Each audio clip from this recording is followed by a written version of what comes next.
how Clinton Sparks and I linked up. Clinton found my videos on YouTube and reached out right after that and just said that he loved what he saw. Was a fan and just reached out and started giving me some tips about the music, and we met up a couple times, and that's just like, he's a good person to have, you know, as a supporter. He's a real good, smart dude.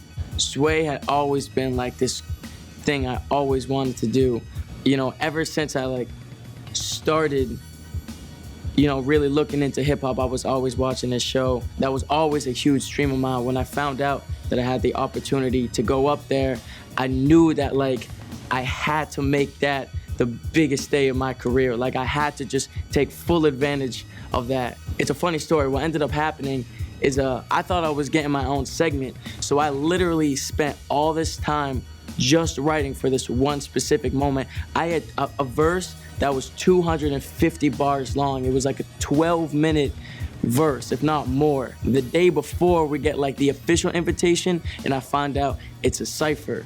So it's not just me, and you can't be spitting like straight like 12. I had this whole thing and it had to go together. So like 12 minutes planned, and I was like, damn, I can't do that in a cypher.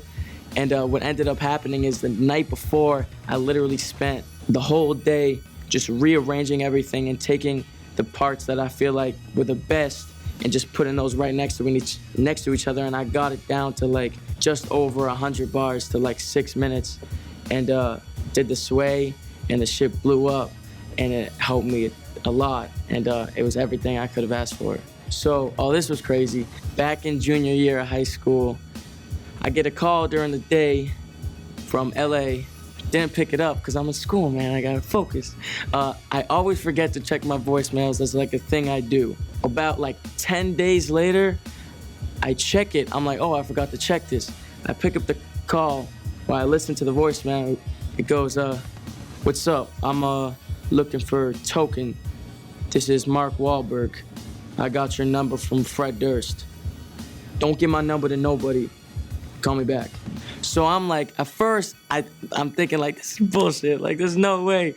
But Fred Durst had reached out to me previously from a video that just took off of mine, No Suck MCs, which was like the biggest video I did at the time. So I hit Fred, I was like, bro, is this real? He was like, yeah, man, like I was showing Mark, because Mark is from the same place I am, Massachusetts. So I guess he showed him some of the links and Mark loved it. So he gave my number, reached out, and I talked to Mark for a while, man. At first, I was like, this motherfucker probably thinks I think I'm too cool to answer calls from Mark, and then call him back like 10 days later, he's not gonna pick up. He didn't pick up, but he called me back like 10 minutes later. We talked for like a half an hour, you know, just I'm telling him about myself. Super cool, man. And he invites us out to LA at his crib, and we just kicked it there, and I told him more about myself, and he's just like been a supporter and somebody I can just call for advice ever since.